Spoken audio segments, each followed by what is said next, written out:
Leh military hospital के उस बंद कमरे में ऐसा लग रहा था कि जैसे वक़्त ठहर गया हो। सिपाही सूरज के मुंह से निकला वो एक नाम, नायक वीर सिंह।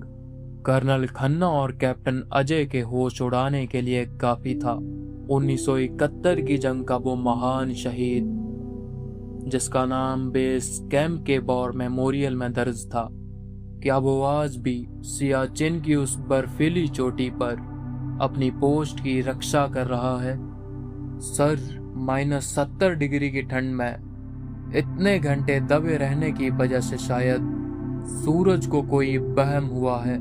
कर्नल खन्ना ने कहा, अजय, जब हम सूरज को रेस्क्यू कर रहे थे तब बर्फीली धुंध के बीच खड़े जिस साये ने मुझे सल्यूट किया था, क्या वो भी मेरा वहम था? सरहद पर कुछ ऐसा जरूर है जो हमारी समझ से परे है।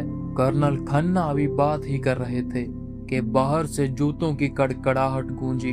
हेडक्वार्टर की जांच टीम यानी कोर्ट ऑफ इंक्वायरी के चीफ कर्नल रावत अपनी टीम के साथ आईसीयू वार्ड में दाखिल हुए। जय हिंद कर्नल खन्ना, उम्मीद है कि अब सूरज पहले के मुकाबले स्वस्थ होगा। हेडक्वार्टर को इस पूरे मिशन की लिखित रिपोर्ट चाहिए। कर्नल खन्ना कहते हैं, जय हिंद कर्नल रावत। सिपाही सूरज अभी अभी होश में आया है। डॉक्टरों के मुताबिक उसकी हालत अब स्थिर है। कर्नल रावत कहते हैं, खन्ना, तुम्हारी रिपोर्ट कहती है कि पोस्ट 103 पर दुश्मन की तादाद बहुत ज्यादा थी, फिर अकेले इस लड़के ने सिर्फ इंसास राइफल के दम पर पूरे बेस कैंप को कैसे उड़ा दिया? सेना के नियमों में यह नामुमकिन है। कुछ शक है कि इस मिशन में कोई और भी शामिल था जिसका नाम तुम छुपा रहे हो। कर्नल खन्ना ने कहा, सूरज ने जो किया, मौके पर बिछी दुश्मन की लाश उसका गवाह है। कर्नल रावत ने कहा, तो फिर ठीक है। तभी कर्नल रावत सूरज से बात करने लगते हैं, मैं कोर्ट ऑफ इंक्वायरी का चीफ कर्नल रावत हूँ। सीधे सीधे बताओ कि उस रात पोस्ट 103 पर तुम्हें बैकअप किसने दिया था? बेड पर लेटे सिपाही सूरज की आंखों में कोई भी डर नहीं था। एक सच्चे फौजी की तरह उसने सीधे कर्नल साहब की आंखों में देखा और सिपाही सूरज ने कहा, सर, मैं वहां अकेला नहीं था जब बर्फीला तूफान आया और मेरी सांसें टूटने लगी थी। तब वो मेरे पास आए थे। उन्होंने पुराने दौर की विंटर जैकेट पहनी थी जिस पर नाम लिखा था, नायक वीर सिंह। कर्नल रावत गुस्से में कहते हैं, शट अप सोल्जर। नायक वीर सिंह 1971 की जंग में इसी सेक्टर में शहीद हुए थे। तुम सेना की कोर्ट ऑफ इंक्वायरी के सामने एक शहीद के भूत की कहानी सुना रहे हो। क्या तुम जानते हो कि गुमराह करने की सजा कोर्ट मार्शल होती है? तभी सिपाही सूरज ने कहा, सर, एक फौजी कभी झूठ नहीं बोलता। जब दुश्मन की मशीन गन आग उगल रही थी तब नायक वीर सिंह ने ही मुझे गुप्त रास्ते से निकाला था।